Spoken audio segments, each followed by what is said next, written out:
Hello, second grade champions. A few days ago, we read a book entitled Amazing Grace. And this is the follow-up book, Boundless Grace. Thought you might like to hear that one today. It's a really good story. The other day we had Amazing Grace. So this is a sequel by Mary Hoffman, pictures by Caroline Birch. Grace lived with her ma and her nana and a cat called Paw Paw. Next to her family, what Grace liked best was stories. Some she knew and some she made up. She was particularly interested in ones about fathers because she didn't have one. "You do too have a father," her ma said when she caught Grace talking that way. "I must have told you 100 times about how we split up, and your papa went back to Africa.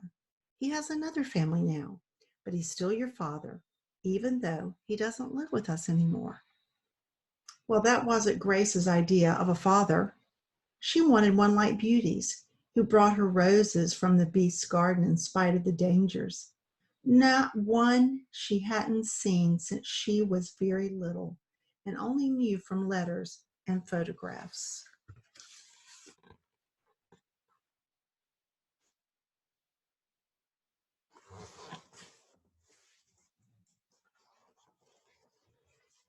And in her school reading books, Grace saw that all the families had a mother and a father, a boy and a girl, and a dog and a cat. "Our family's not right," she told Nana. "We need a father and a brother and a dog." "Well," said Nana, "I'm not sure how Pawpaw would feel about a dog. And what about me? Are there any Nanas in your school books?" Grace shook her head. "Do I have to go to them?" asked Nana. "Of course not," Grace said, hugging her. Nana hugged her back. "A family with you in it is a real family," she said. "Families are what you make them." Then one day, when Grace got home from school, she saw a letter on the table with a crocodile stamp on it. Grace knew it must be from Papa, but it wasn't Christmas or her birthday. "Guess what?" Ma said. "Your Papa sent the money for 2 tickets to visit him in Africa for your spring vacation. Nana says she'll go with you if you want. What do you say?" But Grace was speechless. She had made up so many fathers for herself, she had forgotten what the real one was like.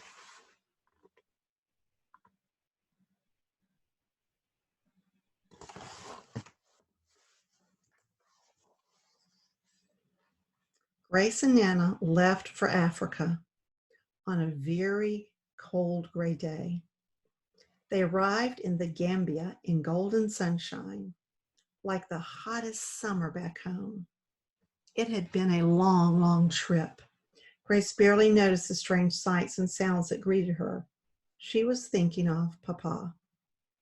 "I wonder if Papa will still love me," thought Grace.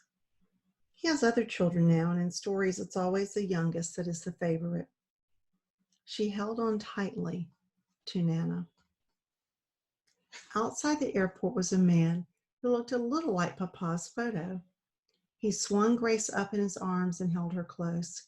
Grace buried her nose in his shirt and thought, "I do remember." In the car, she started to notice how different everything seemed. There were sheep wandering along the roadside and people selling watermelons under the trees.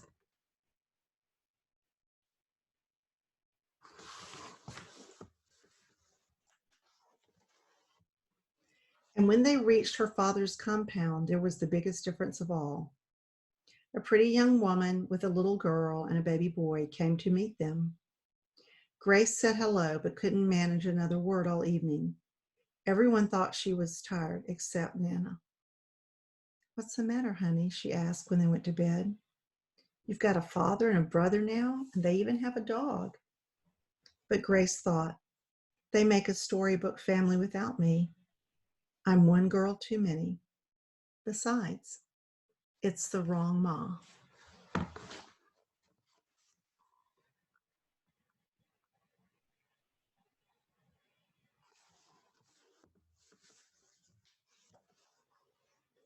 The next day, Grace started to get to know Nina and Valkyrie. The children thought it was wonderful to have a big sister all the way from America, and Grace couldn't help liking them too. But she had to feel cross with someone. Grace knew lots of stories about wicked stepmothers: Cinderella, Snow White, Hansel and Gretel. So she decided to be cross with Jatu. I won't clean the house for her, thought Grace. I won't eat anything she cooks, and I won't let her take me into the forest. Jatu made a big dish of savory benishing for lunch, but Grace wouldn't eat any. I'm not hungry, she said. She's probably still getting over the long flight, said Jatu.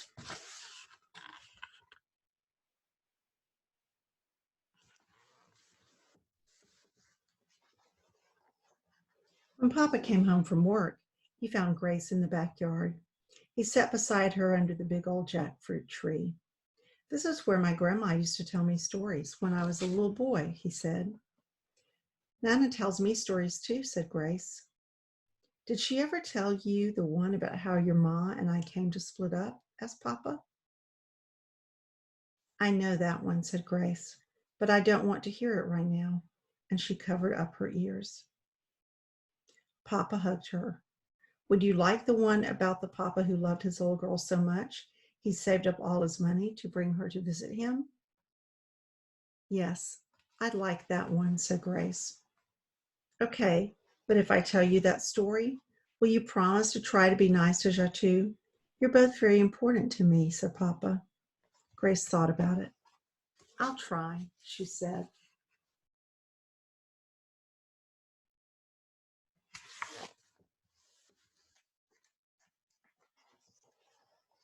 The next day they went to the market. It was much more exciting than shopping at home. Even the money had crocodiles on it. Lots of the women carried their shopping on their head.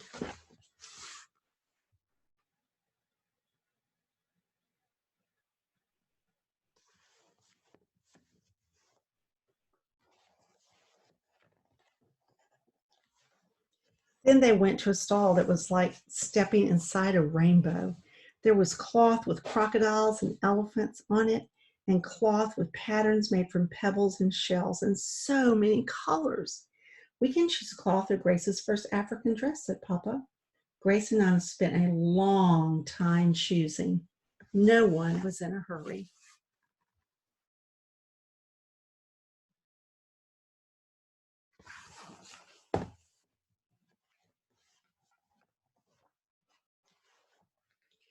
The days of Grace's visit flew by. She played in the ocean with her brother and sister, and she told them a bedtime story every night.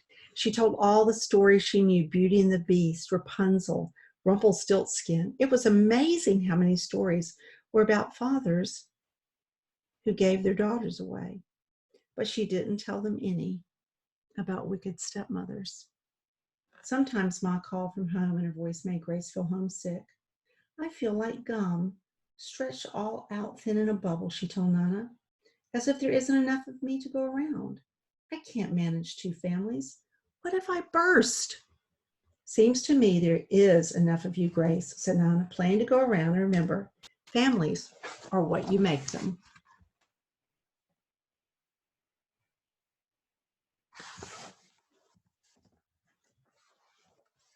Soon it was their last evening, and there was a big farewell party at the compound.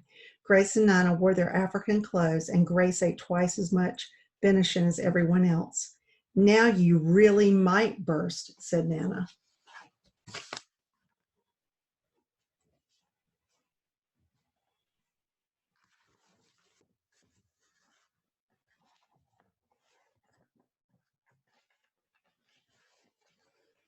On their last morning, Papa took Grace to see some real crocodiles. This is a special holy place, he said. The crocodiles are so tame you can stroke them. Not like the one in Peter Pan, said Grace. No, these are so special you can make a wish on them, said Papa. Grace closed her eyes and made a wish, but she wouldn't say what it was.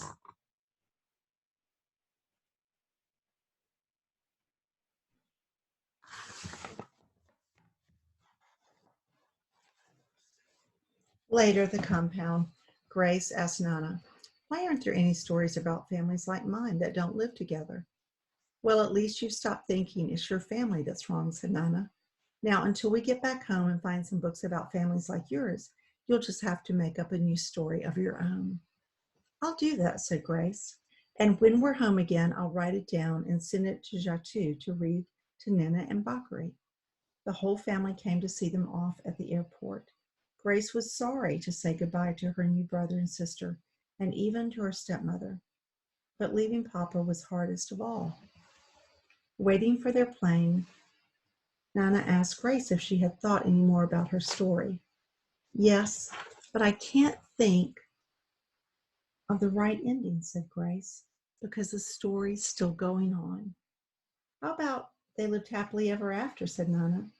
That's a good one, said Grace. Or they lived happily ever after, though not all in the same place? Stories are what you make them, said Nana, just like families.